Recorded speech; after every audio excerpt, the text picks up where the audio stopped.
Numeric number stands for the number of the wheels to be driven. 2 or 4. H stands for high ratio, L stands for low ratio, N stands for neutral. उसमें फिर movement नहीं होती है. Basically वो हम लोग जो experience यहाँ से आता है दैट इज फ्रॉम लर्निंग. जैसे अब कोई आपकी गाड़ी आगे से जा रही है, वो क्या गलती कर रहा है जो है, तो आप वो ना, ठीक है. So will start driving now. ये गाड़ी हमारे पीछे रहेगी.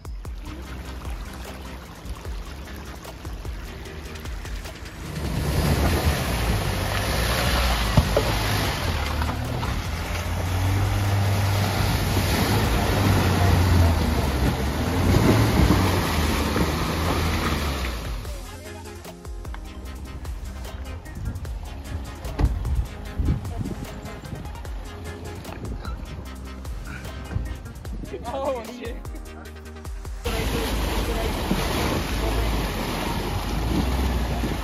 निकल गए.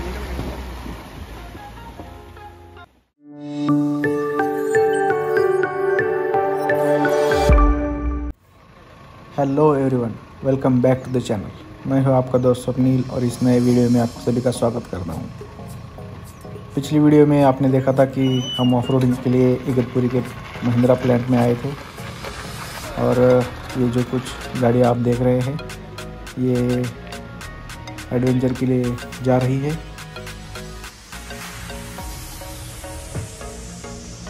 और ये रही है हमारी थार और ये बाकी की थार्स 1, 2 और ये तीसरी. और करीबन 11:30 बजे ये ऑफ रोडिंग का सेशन जो है वो शुरू हो रहा है. और ये रही थार विथ स्टिकर्स. काफ़ी मस्कुलर लुक आता है स्टिकर्स के साथ. और ये आज के हमारे हैं ट्रेनर जी.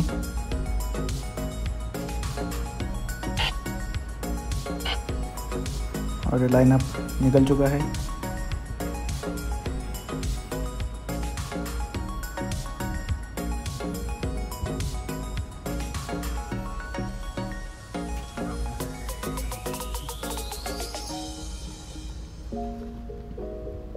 बहुत ही ब्यूटीफुल एटमॉस्फेयर है और यहाँ पे हमें रोका गया है ताकि यहाँ पे होगी briefing. Good morning everyone. My name is Satyendra and I welcome you all at Mahindra's adventure off road training academy Igatpuri. So this is the first and only dedicated off-road training center. It's 28 acres of property and we have like 15 to 16 known obstacle and bunch of unknown obstacle which keep changing on every monsoon, right? So the neutral mode जो है that is we are carrying it for Mahindra Legacy, right?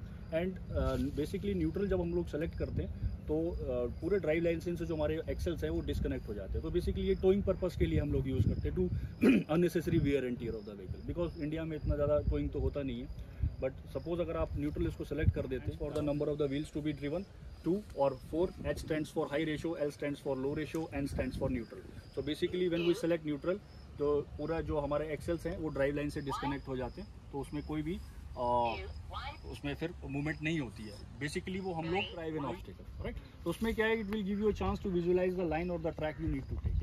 You may seen some unseen hurdles which you are not able to see from the driving seat. तो while walking mark the problematic area and drive accordingly. For safety seat belts will be on. Driver को driver जो भी है seat belts on. Windows will be half rolled up because there are bushes. One thing, so if you look the geometry, the outside geometry, if you look at the vehicle from outside, it got 3 angles: the approach in the front, the departure in the from the back, and one is the brake, and one is brake over angle. So brake over angle is the from the front of the tire, from front wheel to the center of your vehicle from underside the chassis, and the rear better brake over angle. आपने देखा होगा जिन गाड़ियों का break over angle कम होता है वो कैसे speed breakers पे स्ट्रगल करते हैं ताकि वो बीच में टच ना हो जाए. ब्रीफिंग ख़त्म होने के बाद हम निकल पड़े हैं ऑफ रोडिंग के लिए. और हमें वॉकी टॉकी दिया गया है ताकि वो हमसे कांटेक्ट कर सके. और जैसा कि उन्होंने कहा है कि 4 लो में चलाना है, तो ये रहा 4 लो. और यहाँ पे डिस्प्ले में भी अभी 4 लो दिखा रहा है. साथ ही ट्रैक्शन कंट्रोल भी ऑफ हो चुका है. और ये गाड़ी डाल दी है हमने मैनुअल मोड में क्योंकि हमें उन्हीं के इंस्ट्रक्शन फॉलो करने हैं. डिस्प्ले में 1 फर्स्ट गियर में.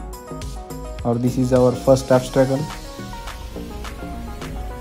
और इस थार ने तो बहुत ही आसानी से ऑब्स्टेकल क्लियर कर लिया।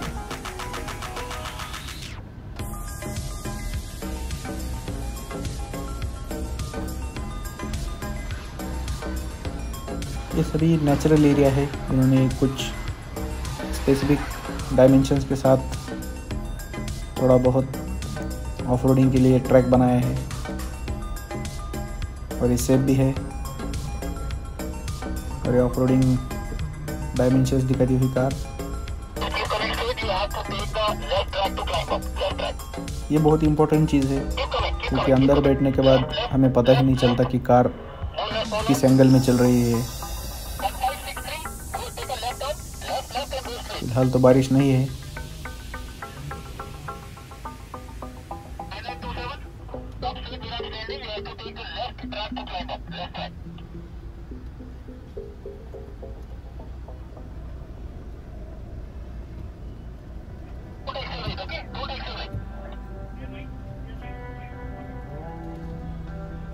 इस फंडामेंटल ट्रेनिंग में काफ़ी कुछ सीखने को मिल रहा है और ऐसी जगह पे अगर जाना है और आपके पास वॉकी टॉकी है तो आपको ज़्यादा मुश्किलों का सामना नहीं करना पड़ सकता, क्योंकि इससे कम्युनिकेशन जो है बहुत आराम से होता है।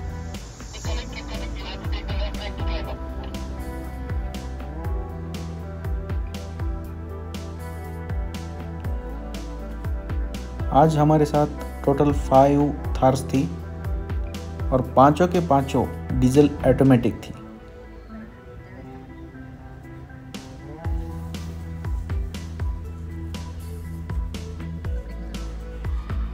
स्टार्टिंग में हमें तो लगा कि ऑब्स्टेकल बहुत ही आसान और सिंपल होंगे, लेकिन हम गलत थे। दिखने में ऑब्स्टेकल्स बहुत ही आसान लग रहे थे, लेकिन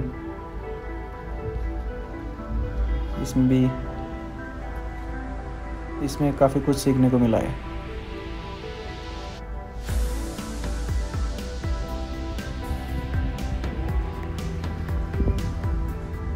और ये रहा आगे का obstacle.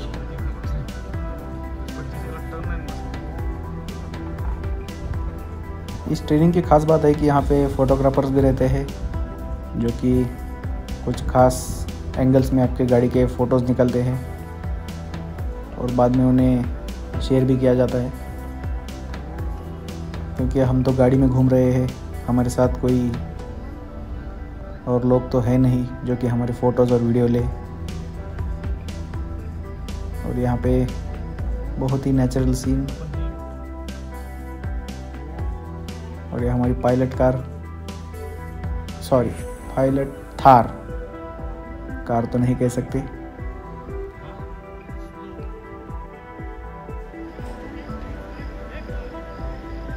Now the first vehicle is on the way. और बहुत आसानी से ऊपर चढ़ गए। जैसे ही ऊपर चढ़ते हैं इमीडिएट राइट लेना है।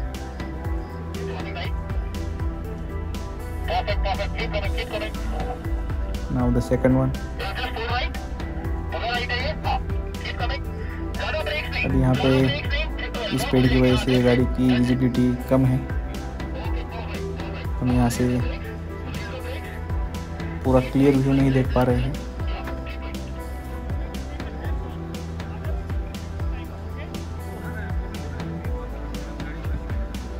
क्योंकि हम भी गाड़ी छोड़ के नहीं जा सकते, क्योंकि हमारे पीछे भी गाड़ियाँ हैं और जैसे जैसे ये गाड़ी आगे बढ़ती है वैसे वैसे मुझे भी मेरी गाड़ी आगे लेनी पड़ती है।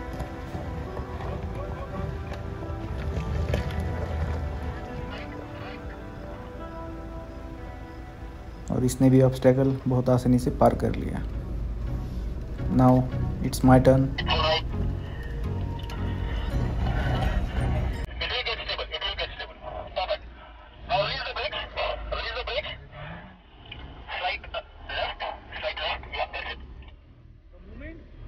The left turn, start accelerating till the climb. Okay. On and off, on and off.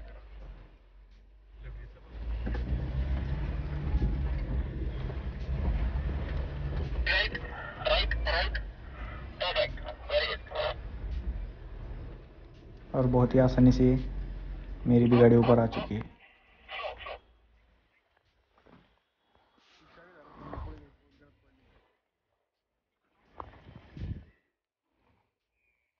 इस वाली वीडियो से आप क्लियरली अंदाज़ा लगा सकते हैं कि गाड़ी कैसे उतरती है यहाँ से, क्योंकि अंदर से जो वीडियो लिया गया है उसमें ये विजिबिलिटी नहीं थी और इन्होंने भी बहुत आसानी से गाड़ी नीचे उतार ली है। और अब इनका ऊपर आने का वक्त है।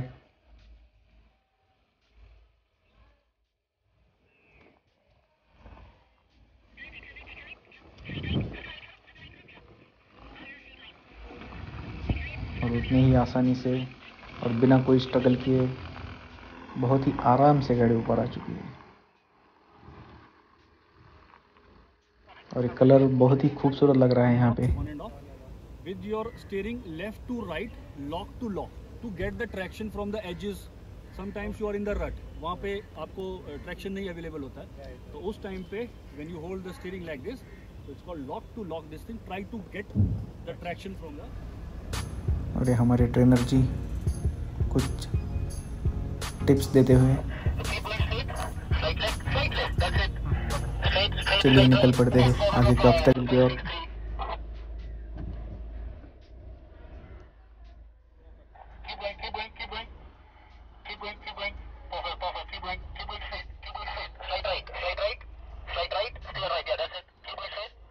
वैसे डिस्क्रिप्शन में तो 4-5 ही ऑब्स्टेकल लिखा था, लेकिन वो ऑब्स्टेकल के पास पहुंचने तक भी कुछ ऑब्स्टेकल्स बन जाते हैं। और जो बेसिक्स फंडामेंटल्स है 4x4 के, वो इन डिटेल उन्होंने बताया है। और फिर वही वापस आ गए हम जहाँ पे हमने पहला ऑब्स्टेकल पार किया था। यहाँ से हम जाएंगे दूसरी ओर।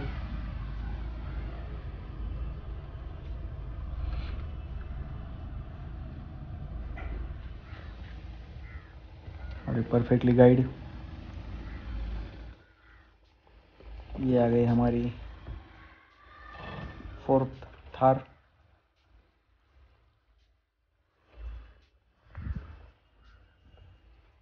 और ये लाइनअप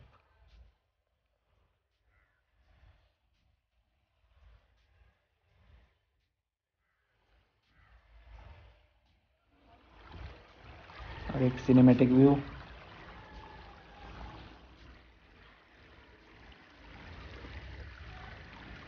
थार तो वैसे ऐसी पूरी मड से भरी हुई अच्छी लगती है। और ये हमारे पायलट थार आगे जाते हुए, क्योंकि ये आगे जाके हमें रास्ता दिखाते भी है और इसको रास्ता हमने ब्लॉक कर दिया था, इसीलिए इसको आगे जाने में थोड़ा सा करना पड़ा स्ट्रगल। लेकिन भैया वो तो थार है, थोड़ा तो स्ट्रगल करना ही पड़ेगा।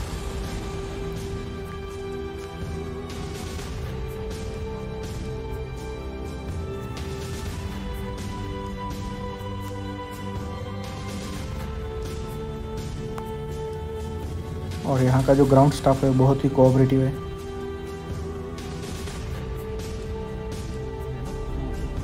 उन्हें परफेक्टली पता है कि कौन सी जगह पे रुकना है और क्या डायरेक्शंस देना है। हमें तो सिर्फ उन्हें फॉलो करना है। अगर उनको फॉलो करने में आपकी गलती हो गई तो फिर आपको कोई नहीं बचा सकता।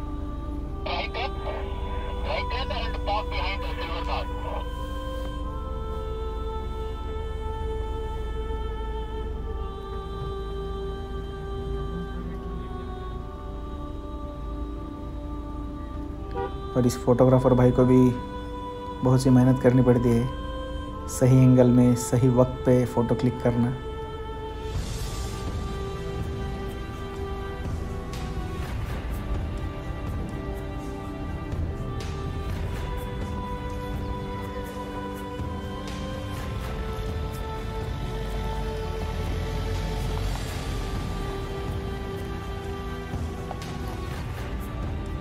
बेसिक चीज़ें थार के बारे में सीखना बहुत ज़रूरी है, ताकि आपको भी गाड़ी के पावर का सही अंदाज़ा आ सके। ना तो आपकी गाड़ी का नुकसान हो और नाप का।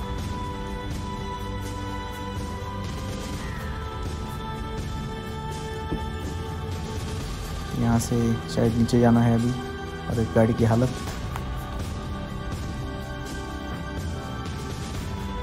और इस जंगल में थार से घूमने का तो कुछ और ही मज़ा आ रहा है।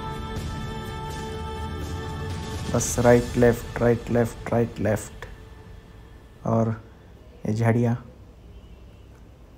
ब्यूटीफुल।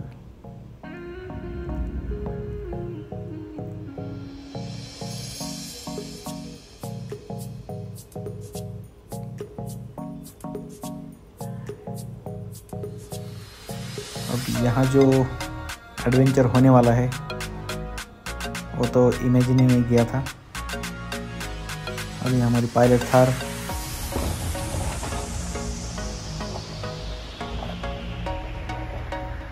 हर ऑब्स्टेकल को ये हमारे जो ट्रेनर है ये हमें करके दिखाते हैं, और उसके बाद हमें करना पड़ता है, ताकि हमें भी आइडिया है कि कैसे कहाँ से गाड़ी निकालनी है, कहाँ से जाना है।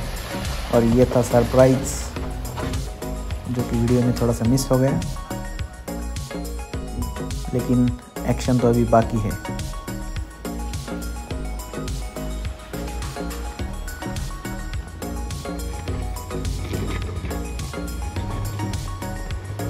यहाँ पे काफ़ी बड़े पत्थर थे, इसीलिए हम तेज़ी से गाड़ी ऊपर नहीं ले जा सकते थे, क्योंकि गाड़ी को नीचे से पत्थर लेने का खतरा था।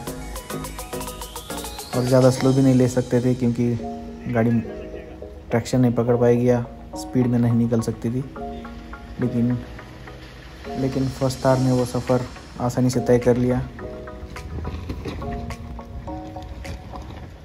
और ये भी थार काफ़ी आसानी से ऊपर चली गई।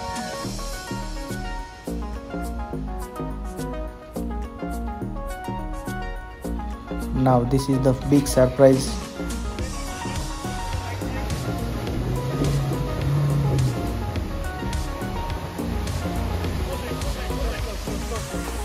बहुत ही आसानी से गाड़ी निकल गई। पानी काफ़ी डीप है, जो कि ऊपर से देखने में बिल्कुल समझ में नहीं आ रहा था, लेकिन जैसे ही तार उसमें जाती है तब समझ आया कि ये वाटर कितना डीप है। थार की वजह से वाटर वीडिंग कैपेसिटी 600 मिलीमीटर है।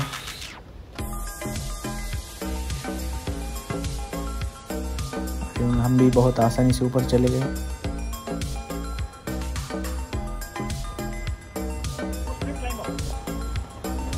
और अब इस एक्शन भरे मोड में आते हुए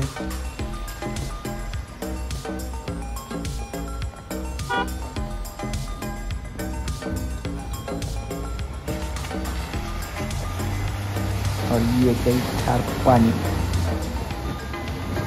और उसके साथ भी और यहाँ के कुछ फ़ोटोज़ जो कि हमारे फोटोग्राफर्स ने क्लिक किए थे।